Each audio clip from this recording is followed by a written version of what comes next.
Chocolate is a preparation of roasting of cocoa bean, breaking the cocoa beans and winnowing dust bubbles, dust and mud, and further grinding to a liquid paste. Cocoa bean roasting is done at 125 degrees Celsius, where beans are roasted, and once roasted beans are broken, winnowed, then they are grinded at 50 degrees Celsius in ball mill machine, and then cocoa bean is liquefied when grinded with heating. It is called as cocoa mass. In conching of milk chocolate, 15 kilograms of cocoa mass, 15 kilograms of milk powder, 48 kilograms of sugar, and 22 kilograms of cocoa butter is added. For white chocolate, 30 kilograms cocoa butter, 48 kilograms sugar, 22 kilograms milk powder are the three ingredients.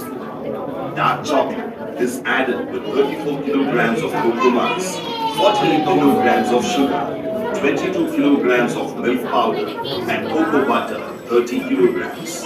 After 24 hours of conching, the chocolate is transferred to a melting tank and then kept at 50 degrees Celsius in liquid form milk. Dark and white chocolates are kept separate and then molded into shapes and sizes with nuts, flavors to the consumer's choices.